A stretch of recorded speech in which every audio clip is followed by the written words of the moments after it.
Selamat berjumpa kembali dalam layanan audio Sahabat Seperjalanan. Hari ini adalah hari Rabu 1 Oktober 2025.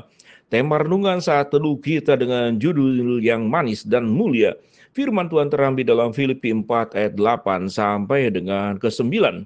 Jadi akhirnya saudara-saudara, semua yang benar, semua yang mulia, semua yang adil, semua yang suci, semua yang manis, semua yang sedap didengar, semua yang disebut kebajikan dan patut dipuji, pikirkanlah semuanya itu. Dan apa yang telah kamu pelajari dan apa yang telah kamu terima, dan apa yang telah kamu dengar, dan apa yang telah kamu lihat padaku, lakukanlah itu, maka Allah sumber damai sejahtera akan menyertai kamu. Mari kita berdoa. Bapa yang di dalam sorga, di dalam pengejaran hidup kami ini, biarlah kami sungguh-sungguh mengejar yang manis dan mulia sesuai dengan firman Tuhan. Dalam nama Tuhan Yesus kami berdoa. Amin. Shalom sahabat seperjalanannya dikasihi Tuhan. Saya mengambil hanya dua bagian, yaitu yang manis dan mulia. Sementara ada bagian yang lain tentang apa yang harus dikejar. Kalau kita baca ulang kembali ayat ke-8.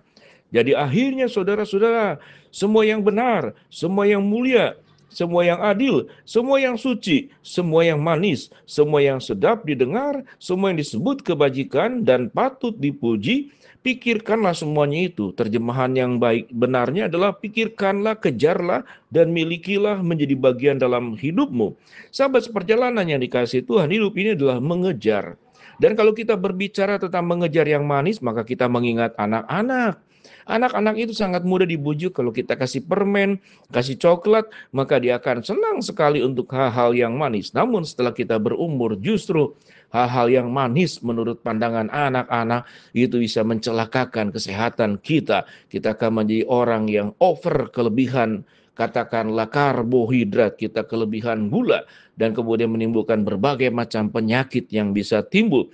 Sehingga yang manis di dalam ukuran-ukuran rasa yang kita nikmati lewat lidah kita, itu belum tentu selalu baik. Walaupun kita memang membutuhkan, katakanlah, energi, kalori dari gula yang kita minum, yang kita dapatkan dari nasi, dan berbagai macam, katakanlah, sumber-sumber karbohidrat. Kemudian semua yang mulia yang harus kita kejar. Kalau kita berbicara tentang yang manis, berarti manis itu akan memberikan keindahan. Kita mengingat satu lagu, Yesus yang termanis buat jiwaku, Yesus yang termanis buat jiwaku, ku cinta dia selama-lamanya. Lagu yang sangat pendek, hanya beberapa kalimat, tetapi itu menjelaskan tentang apa yang termanis. Apa yang termanis? Kalau kita berbicara yang termanis, justru yang manis dalam pandangan firman Allah melewati adalah masa-masa yang paling pahit. Apa itu paling pahit?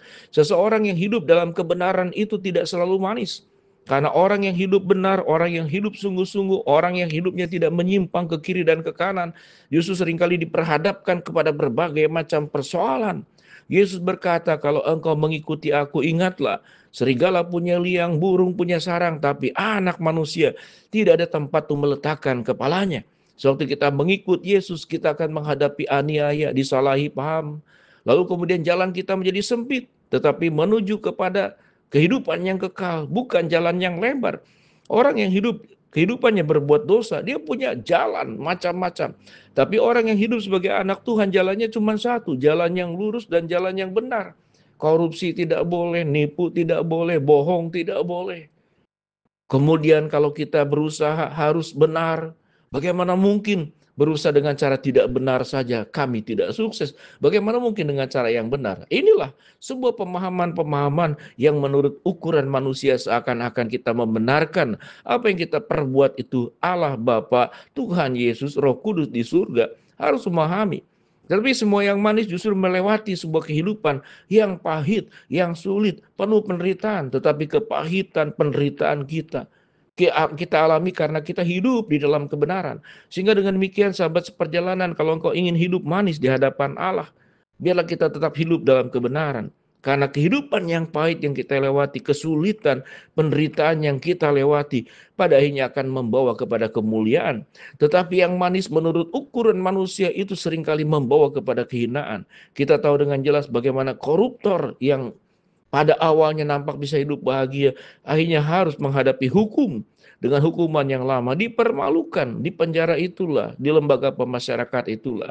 Dia merasa menjadi orang yang terhina, lalu keluar. Kalau punya rasa malu, kalau tidak punya rasa malu memang agak sedikit repot kita bagaimana menjelaskannya.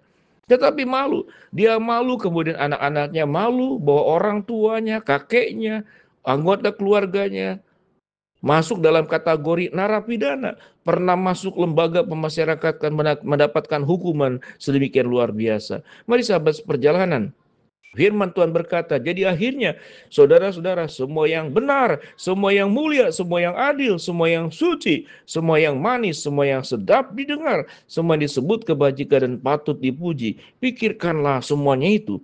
Dan apa yang telah kamu terima dan apa yang telah kamu pelajari, apa yang sudah kamu dengar, kamu lihat daripadaku, lakukanlah semuanya itu, maka Allah sumber damai sejahtera akan menyertai kamu. Paulus memberikan sebuah penjelasan kepada jemaat di Filipi, bagaimana kehidupan Paulus berada di dalam jalan seperti yang dinasihatkan ini. Paulus melakukan apa yang benar, Paulus melakukan apa yang adil, Paulus melakukan apa yang suci, Paulus melakukan apa yang manis sekalipun melewati masa-masa sulit, yaitu melakukan pengabaran Injil. Kerajaan Allah sudah dekat. Paulus juga orang yang sangat pandai mendengar suara Allah, melakukan apa yang menjadi kebajikan, apa yang menjadi patut dipuji bagi Allah. Dipikirkan semuanya itu. Apa yang sudah menjadi teladan daripada Paulus harus dilakukan oleh para murid-muridnya dan jemaat-jemaat yang didirikan oleh Paulus di dalam kuasa dan pertolongan Tuhan di berbagai tempat. Galatia, Efesus, Filipi, Korintus, di Tesalonika, di Kreta, di berbagai tempat sampai kemudian ke Roma. Maka semua tindakan yang dilakukan oleh Paulus bukan dengan cara yang mudah, cara yang sulit, melewati masa-masa sulit, karam kapal, menghadapi penganiayaan, bahkan mau dibunuh beberapa kali, masuk penjara. Itu apakah hal yang manis? Mungkin bagi dunia itu hal yang pahit. Tapi di hadapan Allah itu adalah tindakan-tindakan menghasilkan hal yang manis. Karena Kristus memberikan yang terbaik, yaitu keselamatan. Yang kita terima saat ini mendapatkan jaminan.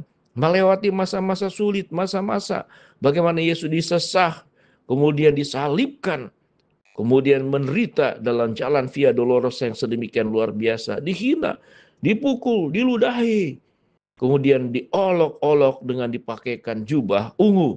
Pada akhirnya kemudian Yesus disalibkan. Semuanya pahit, tetapi menghasilkan hal yang manis untuk kepentingan setiap kita masing-masing. Mari sahabat seperjalanan, biarlah kita berhati-hati. Mengejar hal yang manis menurut ukuran dunia akan membawa kepada kebinasaan. Mengejar yang manis menurut ukuran Allah seringkali melewati masa-masa yang sulit. Kita harus mengalah, kita harus mengampuni untuk orang yang berbuat jahat kepada kita. Itu sangat menyakitkan. Tetapi sewaktu kita bisa mengampuni, kita bisa melepas pengampunan, kita sedang membawa katakanlah kasih Kristus, kasih surgawi kepada sesama kita. Ketidakadilan memang bagi orang-orang yang hidup dalam kebenaran. Karena kita sedang hidup dalam kebenaran, itu bukan mencari keadilan manusia. Tidak pernah akan didapatkan. Tapi Tuhan yang Maha Adil akan mengangkat kita. Suatu hari kelak nanti, kita akan mengalami kemuliaan yang Allah sediakan, diberi mahkota kehidupan di surga sana. Kita berjuang untuk mengejar yang manis dan yang mulia menurut ukuran Tuhan. Kita berdoa. Bapa dalam surga, hamba berdoa buat sahabat seperjalanan yang sakit, Tuhan jamah sembuhkan, yang sedang menghadapi masalah, Tuhan bukakan jalan, yang sedang berdoa mengharapkan sesuatu, Tuhan kabulkan sesuai waktu dan rencana Tuhan yang terbaik. Di dalam nama Tuhan Yesus, biarlah kehidupan kami mengejar yang manis dan mulia menurut ukuran Tuhan. Di dalam nama-Mu kami menyerahkan hidup kami. Amin.